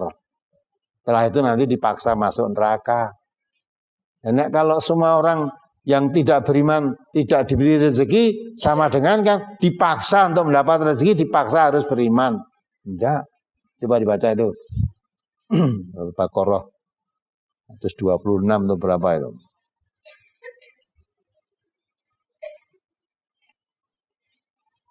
Doa Nabi Ibrahim dulu. Surat Al-Baqarah, surat kedua ayat 126. Wa idh qala Ibrahimu rabbi ij'al hadha baladan aminan warzuq ahlahu minas samarati man amana minhum billahi wal yawmil akhir. Qala wa man kafara fa umatti'uhu qalilan thumma attarruhu ila adzabin nar. Wa bi'sal masir. Ini perhatikan ini doa Nabi Ibrahim ya supaya yang diberi rezeki oleh Allah itu orang beriman saja, yang tidak beriman jangan diberi. Langsung dijawab oleh Allah, orang kafir pun saya beri Ibrahim gitu. Ya dibaca. Dan ingatlah ketika Ibrahim berdoa, ya Tuhanku, jadikanlah negeri ini negeri yang aman sentosa, dan berikanlah rezeki dari buah-buahan kepada penduduknya yang beriman di antara mereka kepada Allah dan hari kemudian. Berikan rezeki pada penduduk negeri ini yang beriman. Beriman pada Allah dan Rasulnya. Yang tidak beriman jangan diberi rezeki itu dah. Terus apa jawab Allah? Allah berfirman, dan kepada orang yang kafir pun aku beri kesenangan sementara. Kemudian aku paksa ia menjalani siksa neraka. Dan itulah seburuk-buruk tempat kembali. Ya, maunya Ibrahim itu yang diberi iman itu orang yang beriman saja lah yang diberi rezeki. Beriman pada Allah, beriman pada Rasulnya. Tapi Allah mengatakan, hei orang kafir pun saya beri. Biar bisa senang-senang sementara. Ya, biar sementara selama di dunia ini. Dia kan cuma sementara hidup di dunia itu. Biar senang-senang. Setelah selesai hidup di dunia, dia mati dalam keadaan kafir, nanti masukkan dalam neraka. Kalau masuk neraka memang dipaksa. Maunya tidak mau masuk neraka, tahu gambar lihat neraka betul mau nggak mau, udah dipaksa, panggil, seret orang ini masuk neraka. Kalau tidak mau masuk neraka, jangan tidak maunya di sana. Kalau tidak mau masuk neraka sejak di dunia ini, ku anfusakum wa ahlikum naro, jaga dirimu, jaga keluargamu, jangan sampai masuk neraka. Kalau memang tidak mau masuk neraka, sekarang ini amalkan perbuatan-perbuatan yang menjauhkan dari neraka. Nah sekarang ini di neraka malah, neraka malah beneran namanya pakai bintang film yang ayu-ayu. Nah, berarti kan siap dia masuk neraka. Nah, setelah di sana ngerti betul maunya nggak mau, maka istilahnya dipaksa masuk neraka. Di dunia tadi diberi kesenangan biar sedikit, biar senang-senang dia. Nah kenyataannya kan banyak orang kafir rezekinya lebih banyak daripada orang yang beriman kan. Memang biar seneng-seneng dia. Ya, apalagi berkaitan ke hadis tentang ke masjid Ustaz. Bagaimana ketika kita sedang mengikuti kajian di cabang, lalu terdengar azan sholat asar, padahal kajian belum selesai. Apakah kita berhenti dahulu kajiannya, kemudian datang ke masjid untuk sholat asar, lalu dilanjutkan lagi kajiannya? Atau kita selesaikan kajiannya baru sholat berjamaah di majelis? Karena warga di tempat kajian kami ada yang selalu izin pulang mendahului untuk sholat asar di masjid dekat rumahnya, padahal kajian belum selesai. Yang demikian itu bagaimana Ustadz? Apakah diizinkan atau tidak? Kalau memang begitu, sudah. Tidak usah minta izin, suruh datang aja ngajinya kok nepes bareng asar gitu loh. Sholatnya nang omahmu kono. Ada bareng asar baru ngaji dia datang orang jaluk izin gitu. Yang penting apa toh? Sholat itu jangan kamu laksanakan di luar waktu. Zaman Nabi pernah ada juga, Nabi sedang memberi, kalau sekarang memberi pengajian gitulah. Terus dengar adzan masih nekat, bukan Nabi itu ya, sahabat Nabi Ibnu Abbas itu ya.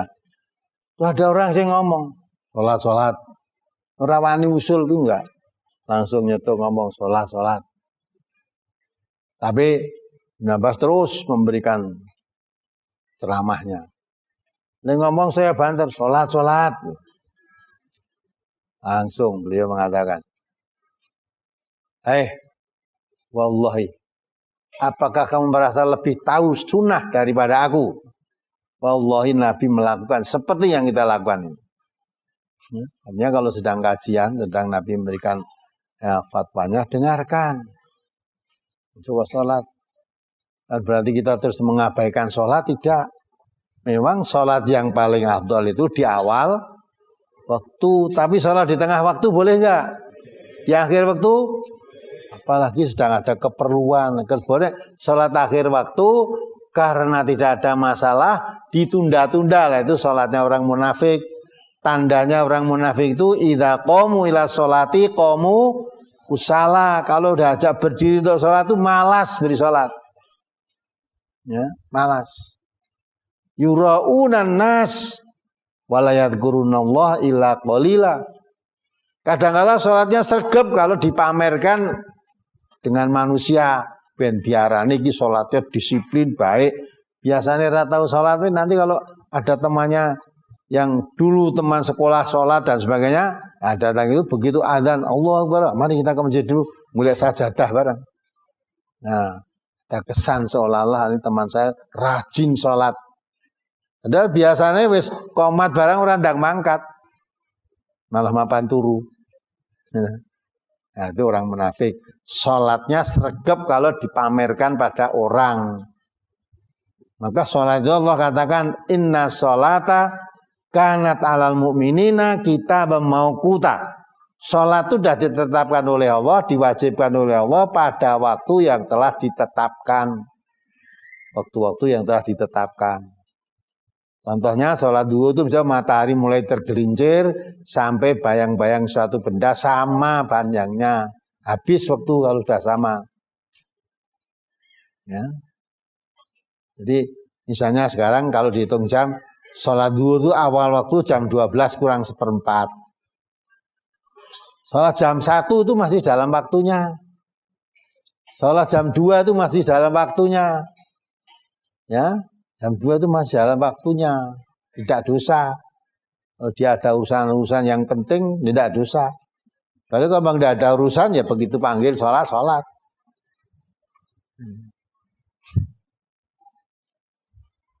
Itu ya. Kadang-kala orang itu katanya disiplin, tapi dia mengabaikan. Ya, mengabaikan. Justru pengajian itu kalau kamu tinggalkan, kamu terpotong.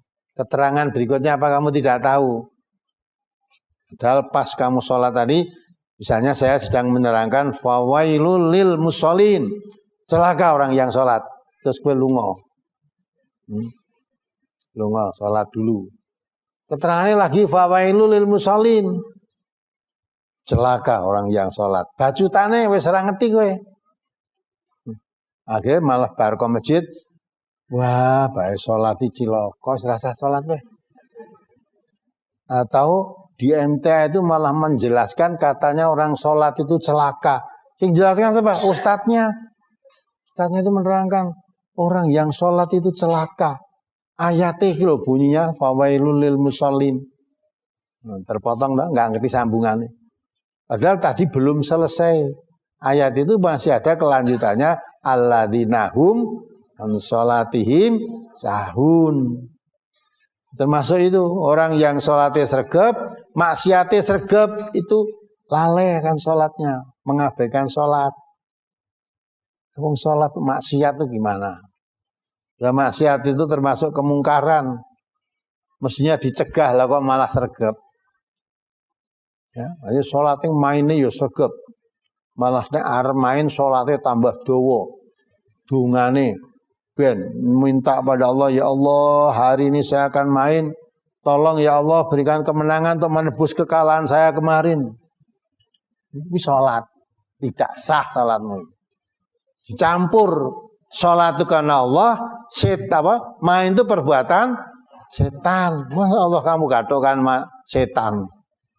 Nah. Apalagi halaman 9 hadis yang di atas. An Utsman bin Affan qala Rasulullah sallallahu alaihi wasallam man shallal isya'a fi jama'atin kana ka qiyami nisfi lailatin wa man shallal isya'a wal fajr fi jama'atin kana ka qiyami lailatin. Rawahu Abu Dawud. Dari Utsman bin Affan ia berkata, Rasulullah sallallahu alaihi wasallam bersabda, barang siapa yang datang sholat isya berjamaah, maka dia mendapatkan pahala seperti sholat setengah malam. Dan barang siapa yang sholat isya dan subuh berjamaah, maka dia mendapatkan pahala seperti sholat satu malam penuh. Hadis riwayat Abu Dawud. Mohon penjelasannya, Ustaz. Sudah jelas itu kok. Maka supaya sholat isya dan sholat subuh itu jangan sampai tidak berjamaah. Maka dikatakan orang yang sholat isya dan subuh itu merasa berat, orang siapa itu? Orang munafik. Orang munafik sholat isya dan subuh itu berat. Ya, berat. Padahal kalau kamu sholat isya berjamaah, Nabi kita mengatakan pahalanya seperti kamu sholat setengah malam. Ya, orang sholat tengah malam, sholat setengah malam. Pahalanya setengah malam sholat terus. Dan kalau kamu sholat isya dan sholat subuh berjamaah, seolah-olah kamu sholat semalam suntuk. Besar nilainya. Nah, maka kalau bisa jangan sampai kehilangan sholat isya, sholat subuh. Ya. Walaupun ngantuk seperti apa diusahakan sholat isya, sholat subuh itu jamaah. Itu maksudnya. Apalagi? Halaman 10. An Abdillahi qol ja'a rajulun ila Nabi sallallahu alaihi wasallam faqala ya Rasulullah ini alajtum ra'atan fi aqsal madinati wa ini asabtu minha maduna an amassaha fa ana hadza faqdi fiyya ma syi'ta faqala lahu Umar laqad satarakallahu law satarta nafsaka qala falam yaruddan nabiyyu sallallahu alaihi wasallam syai'an faqama ar-rajulu fantalaqa fa'atba'ahu nabiyyu sallallahu alaihi wasallam rajulan da'ahu wa tala alaihi hadhil ayah aqimis sholata tarafayn nahari wa zulafam minal lail innal hasanati yudhibnas sayyi'at dzalika dzikra liz-zakirin faqala rajulun minal qaumi ya nabiyallah hadza lahu khosatan qala bal linnasi kafatan rawahu Muslim. Dari Abdullah bin Mas'ud ia berkata, ada seorang laki-laki menemui Nabi sallallahu alaihi wasallam lalu berkata, "Ya Rasulullah, sesungguhnya saya telah bersenang-senang dengan seorang perempuan di ujung kota. Saya telah melakukan apa saja terhadapnya, namun saya tidak sampai menyetubuhinya. Maka sekarang inilah saya. Berilah keputusan kepada saya menurut apa yang engkau kehendaki." Kemudian Umar bin Khattab berkata kepadanya, "Sungguh Allah telah menutupi kamu, seandainya kamu menutupi dirimu." Ibnu Mas'ud berkata, Nabi SAW sedikit pun tidak menanggapinya. Maka orang laki-laki itu bangkit berdiri lalu pergi. Kemudian Nabi SAW menyuruh seseorang untuk memanggilnya. Lalu beliau membacakan ayat ini kepadanya. Aqimis sholata tarafayn nahari wa zulafam minal lail innal hasanati yudhibnas sayyi'at dzalika dzikra liz-zakirin. Dan dirikanlah sholat pada kedua tepi siang dan pada bagian daripada malam. Sesungguhnya perbuatan yang baik menghapuskan dosa perbuatan yang buruk. Itulah peringatan bagi orang-orang yang ingat. Quran Surat Hud ayat 114. Kemudian ada seorang laki-laki dari suatu kaum bertanya, "Ya Nabiullah, apakah hal ini khusus hanya untuk dia saja?" Nabi SAW menjawab, bahkan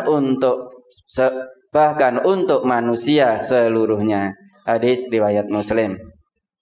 Mohon penjelasan hadis ini terutama pada kalimat kemudian Umar bin Khattab berkata kepadanya, "Sungguh Allah telah menutupi kamu seandainya kamu menutupi dirimu." Dan pada kalimat "Ya Nabiullah, apakah hal ini khusus hanya untuk dia saja?" Nabi SAW menjawab, bahkan untuk manusia seluruhnya. Mohon penjelasannya, Ustaz. Jadi hadis itu menjelaskan ada seorang laki-laki mencintai seorang wanita. Karena saking cintanya dia telah berbuat apa saja dengan wanita tadi walaupun belum menjadi apa? Istrinya. Tapi sudah berbuat apa saja. Hanya belum sampai berbuat zina, bersetubuh belum, baru takrobuz zina. zina. Itu tanya pada Nabi. Nabi diam saja. Ya. Andai kata dia tidak tanya pada Nabi, tidak ada orang tahu. Tapi Allah tahu nggak? Allah tahu. Karena dia orang yang beriman, maunya tanya kepada Nabi, minta keputusan hukum apa yang harus diterapkan kepada saya. Dan lah Umar bin Khattab mengatakan, sebetulnya Allah menutup rahasiamu. Kamu berbuat begitu tidak dibuka oleh Allah. Tapi kamu membuka aibmu sendiri. Ya. Ya.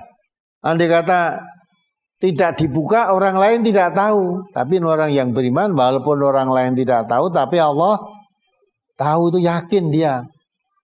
Maunya minta untuk menebus dosa-dosa saya yang terlanjur berdosa tadi, tanya pada Nabi, apa yang harus saya lakukan? Nabi diam. Karena diam tidak menjawab apa, orang tadi akhirnya pergi dengan kecewa. Terus Nabi merintahkan sahabat panggil orang itu tadi. Nah, terus orang tadi dipanggil lagi, dinasihati oleh Nabi, dibacakan aqimis sholata tarafayin nahar wa zulfan minal lail innal hasanat yudhibna sayyiat dalika dzikra lidzakirin. Qala rajulun minal qaumi ya Nabi Allah hada lahu khosatan qala balin nasi kafatan. Ya, Nabi menjelaskan itu tadi, dirikan sholat. Ya. Orang tadi dipanggil oleh Nabi, diberitahu, ya, maka dirikan sholat. Ya, dirikan sholat pada dua tepi siang dan pada malam. Ada pagi hanya, ada apa? Pada siang dan pada bagian daripada malam. Ya, sholatlah. Sholat tahajud apa itu kalau saya yang sholat wajib, malam bagian malam kamu sholat mohon ampun kepada Allah. Ya. Karena termasuk orang-orang yang bertakwa kepada Allah itu, ya, dia memohon ampun di waktu subuh. Ya, waktu ampun di waktu subuh. Coba dibaca ayatnya itu. Surat Alim. Ya Al-Imran 14 ya. Zuyina linnasi hubus syahwat minan nisa wal banin, itu terus coba.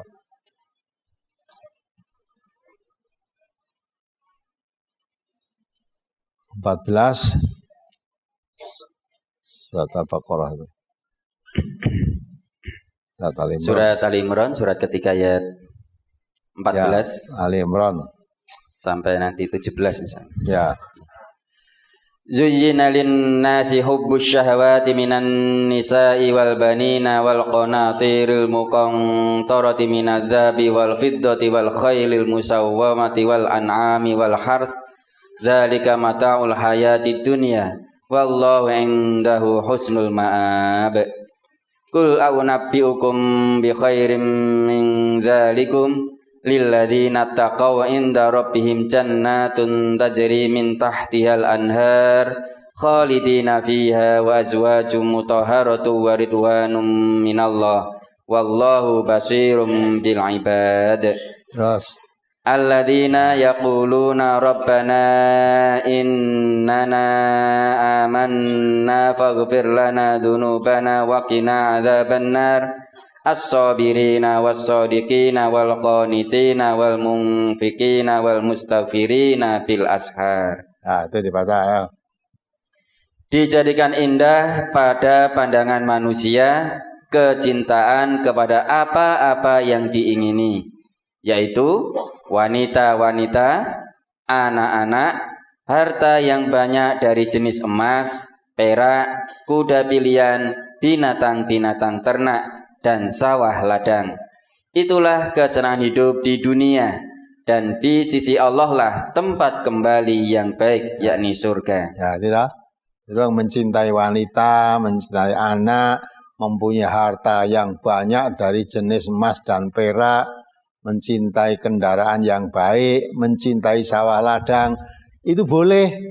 Memang itu dijadikan indah oleh Allah, manusia hidup itu cinta kepada itu semua. Boleh cinta itu. Tapi dijelaskan selanjutnya, itu kesenangan hidup di dunia. Artinya itu bisa dinikmati ketika di dunia ini saja. Nah, kesenangan hidup di akhirat, terus satu ayat itu. Katakanlah, inginkah aku kabarkan kepadamu apa yang lebih baik dari yang demikian itu? Nah, untuk orang-orang yang bertakwa kepada Allah, pada sisi Tuhan mereka ada surga yang mengalir di bawahnya sungai-sungai. Mereka kekal di dalamnya. Ya. Jadi kesenangan dunia. Kalau sudah kamu tinggalkan dunia, sudah tidak bisa menikmati itu. Maukah kamu saya kabarkan kesenangan bagi orang-orang yang bertakwa? Ya, lebih baik dari itu semua. Nanti akan diberikan surga yang mengalir di banyak sungai-sungai. Dicukupi segala kebutuhannya, surga. Itu kesenangan yang hakiki nanti di sana. Berapa lama? Selama-lamanya. Kalau yang kesenangan harta, wanita, anak-anak dan sebagainya tadi itu kesenangan. Memang Allah menciptakan rasa senang itu. Tapi ketahui itu hanya di dunia ini. Di akhirat ya pisah sendiri-sendiri. Tapi Allah akan memberikan kesenangan bagi orang yang bertakwa, yang langgeng selama-lamanya. Siapa mereka itu? Nah, terus dilanjutkan. Dan mereka dikaruniai istri-istri yang disucikan serta keridhaan Allah. Dan Allah Maha melihat akan hamba-hambanya. Ya. Terus?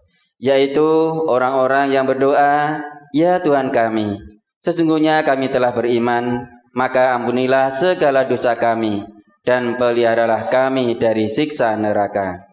Yaitu orang-orang yang sabar, yang benar, yang tetap taat, yang menafkahkan hartanya di jalan Allah, dan yang memohon ampun di waktu sahur. As-sabirina was-sadiqina wal-qanitina wal-munfiqina wal-mustaghfirina bil ashar.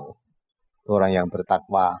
Ya, orang bertakwa antara lain tanda-tandanya orang itu sabar, ya, dan selalu berbuat benar dan tunduk patuh kepada Allah dan menginfakkan hartanya di jalan Allah.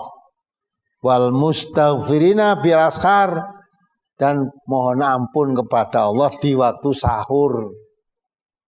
Di waktu sahur. Artinya waktu sahur bukan pas sahur, waktunya ini. Waktu sahur itu ya sepertiga malam akhir lah itu. Di waktu itu orang-orang sama tidur yang bertakwa ini memohon ampun pada Allah. Maka dari kesalahan tadi dirikanlah sholat 2 tepit siang dan malam dan sebagian malam. Ya, untuk menyesali nebus dosa-dosanya tadi, mohon ampun pada Allah. Dan di waktu sahur kamu berdoa mohon ampun pada Allah atas keterlanjuran perbuatan dosa ketika kamu sedang kesandung karena cinta pada wanita tadi. Ya, cinta. Memang cinta pada wanita tidak itu fitrah. Tapi jangan sampai kecintaanmu itu dilampiaskan melampaui batas. Ya, nah orang tadi setelah berbuat begitu merasa dihantui dosa. Minta jalan keluar apa untuk menebus dosa saya ini. Belum sampai berbuat zina, baru takrobu zina. Karena takrobu zina itu sudah dosa. Dilarang itu, apalagi berbuat zina. Berbuat zina termasuk dosa besar. Nah ini belum terjadi tapi sudah menyesal. Jalan keluarnya tidak tahu bagaimana. Mulai sampaikan pada Nabi. Supaya ada jalan keluar. Tapi Nabi diam saja, tidak memberikan solusi awalnya. Akhirnya orang itu judek terus pergi. Belum pergi dipanggil oleh Nabi. Dinasihati itu. Aqimis sholata tarafain nahar wa zulfam minal lail innal hasanat yudhibna sayyiat. Ya, laksanakan sholat itu, ya. Dirikanlah sholat pada kedua tepi siang dan pada bagian daripadamu daripada malam, bagian dari malam itu. Sesungguhnya perbuatan baik menghapus dosa perbuatan buruk. Innal hasanat yudhibnas sayyi'at. Melakukan perbuatan dosa itu segera tobati, tidak dilanjutkan, terus diperbanyak perbuatan-perbuatan baik. Nah, perbuatan baik karena penyesalanmu atas perbuatan jelek tadi, ya, terus mohon ampun pada Allah, kebaikan itu bisa menghapus keburukan. Innal hasanat yudhibnas sayyi'at. Nasihat dari Nabi itu. Terus sahabat bertanya, ya Rasulullah, apa itu hanya berlaku untuk orang ini tadi? Nabi menjawab, tidak. Ya, qala balin nasi kafatan. Untuk semua manusia. Artinya kalau manusia sudah terlanjur berbuat salah, aja sisan-sisan. Buat salah karena tidak ada kesengajaan, karena terdorong oleh hawa nafsu yang tidak kuat nanti, tapi dosa-dosa bukan dosa besar ya, segera mohon ampun pada Allah. Perbanyak kebaikan-kebaikan, ya, kebaikan ya, misalnya tidak pernah sholat sunnah, apalagi sholat tahajud, lakukan sholat itu, tahajud. Tidak pernah puasa sunnah, laksanakan puasa sunnah untuk mengimbangi dosa yang telah dilakukan. Ya, tidak pernah berdoa mohon ampun, doa pada Allah mohon ampun di waktu sahur. Ya, mohon ampun pada Allah. Di tengah orang-orang tidur nyenyak, kamu bangun mohon ampun pada Allah atas dosa-dosa yang dilakukan. Itu kebaikan-kebaikan. Kata Allah, innal hasanat yudhibnas sayyi'at. Kebaikan itu bisa menghapus keburukan-keburukan. Apalagi halaman 11 di tengah. An Abi Hurairah qala Rasulullah sallallahu alaihi wasallam man tawaddaa fa ahsana wudu'ahu summa raha fa wajadan nasa qad sallau a'tahu Allahu jalla wa azza misla ajri man sallaha wa hadaraha la yanqusu dzalika min ajrihim syai'an. Rawahu Abu Dawud.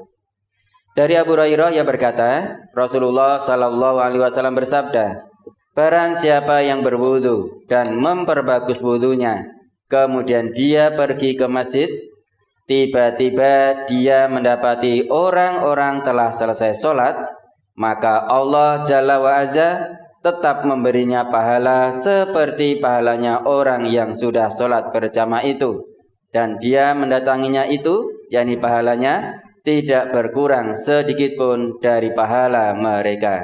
Hadis riwayat Abu Dawud.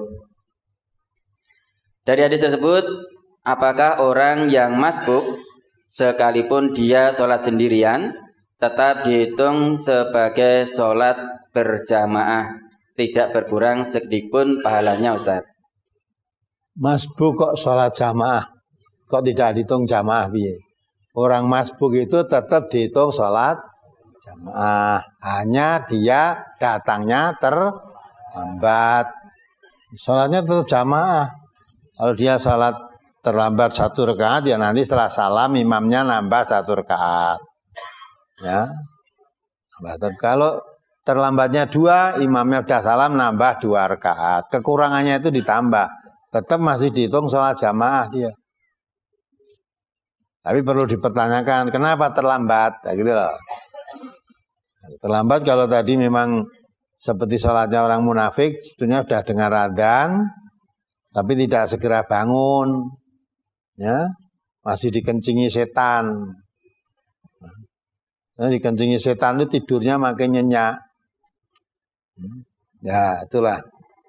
Maka kalau dia keterlambatannya itu memang terlambat, tidak ada sengaja untuk terlambat, ya dihitung sholat jamaah walaupun terlambat. Tapi kalau memang terlambatnya memang sengaja dia memerlambatkan diri, ya tentu nilainya kurang. Tidak seperti yang datang tidak terlambat gitu. Apalagi Suatu saat saya berusaha untuk bisa sholat berjamaah di shaf yang pertama. Setiap saya berangkat sudah penuh. Berangkat jam 3 malam juga tidak dapat berangkat jam 3 malam juga tidak dapat. Pada suatu saat saya sampai berputar-putar 2 kali. Kalau ada tempat yang kosong. Kalau ada tempat yang kosong. Pada saat itu ada seorang yang keluar dari shaf. Setelah agak lama saya menduduki shaf tersebut. Bagaimana hukumnya menempati shaf yang ditinggalkan tersebut?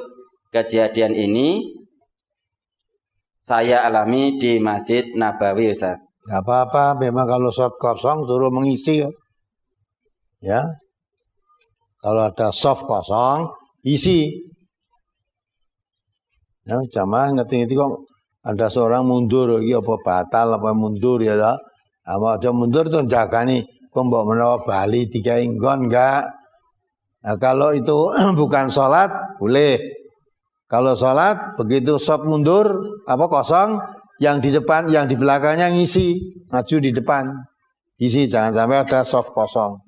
Nah, kalau dia tadi ternyata batal telah wudu, biar cari tempat sendiri, tidak balik nggone mau tidak. Kecuali kalau orang duduk-duduk, ya di situ apa sedang nunggu pesawat apa kereta, duduk lah. Kebetulan orang tadi duduk di situ tempat ruang tunggu, terus dia sedang ke belakang mau kencing, datangnya balik ke tempatnya sudah ditempati, itu nggak boleh. Tolong ya, ini tadi tempat saya. Itu begitu datang kembali ditempati. Orang nggak apa-apa, itu nggak boleh. Segera diberikan pada yang punya tempat. Maka biasanya kalau pergi kalau tempat yang seperti itu terus ditaruh di situ tas kosong. Pelan-pelan orang diselai tas. Dan nek tasnya orang nek sing tunggu hilang tasnya. Ya. Maka tinggal tinggi. Tapi kalau sholat begitu kosong, rasa nunggu dia nanti kembali, langsung ditempati. Isi tempat kosong sholat isi. Apalagi? Misalnya seorang perempuan sedang dalam perjalanan, terus ingin sholat, tetapi tidak ada tempat untuk berwudu yang tertutup. Bagaimana yang harus dilakukan, Ustaz? Ya wudu itu harus wajib wudu. Ya. Ke tempat wudu tertutup nggak ada itu di mana tempatnya? Kamu wudu masuk di kamar kecil boleh. Ya di masjid, tempat wudu wanita, tempat wudu pria kan ini ada sendiri lah. Kalau memang itu pun tidak ada, tempat wudunya semua terbuka, ada kamar kecil, kamu wudu di kamar kecil boleh enggak toh? Boleh, wudu di kamar kecil boleh kamu. Apalagi? Bagaimana cara melaksanakan sholat ketika terjadi musibah seperti yang viral di medsos ketika gempa di Lombok? Sedang sholat ada gempa terus lari. Bagaimana cara melanjutkan sholat yang demikian itu, Ustaz? Esok nek ngalami ngono ora ngerti dhewe. Ya, saiki tak kandhani tak teori ning ngono ya ora iso. Ya, yang penting itu sholat jangan ditinggalkan. Wah, dalam peperangan aja nggak boleh tinggalkan. Maka boleh sholat berkendaraan sambil lari memanggul senjata boleh. Itu ada tuntunannya. Maksudnya kalau tentara-tentara diajari itu namanya sholat apa? Sholat khauf. Sholat karena ketakutan, karena khawatir itu ada. Ada aturannya. Nah seperti gempa di Lombok itu kan tiba-tiba. Ya. Orang ngerti ini arep gempa. Ini arep gempa itu mestinya orang sholat yang masjid mau. Saya rumah. Atau sholatnya ditundung ngenteni gempa sih. Nah, ketika itu sedang sholat ada gempa, wis sak pola-polae ngono terserah aja. Kuwi di teori ini ora iso. Pokoknya nanti kalau ada gempa, misalnya ini ujung ini misalnya yang wah, nanti kalau keburuan, iya. Udah. Ada yang kebetulan dia sedang nuntut ilmu dan andai kata mati dan mati syahid, ya dah. Apalagi sedang sholat gitu ya, udah. Nah, ini sedang sholat kok mengkhawatirkan, terus do melayu metu ya boleh saja, wong memang ketakutan itu. Melayu itu tidak usah membatalkan sholat, bisa. Ini apa bisa? Melayu metu kira-kira, gempa aku harus bunga-bunga. Gempa keluar, muni gempa keluar batal sholatnya. Jadi metu tetap sholat, ora usah ngomong apa-apa.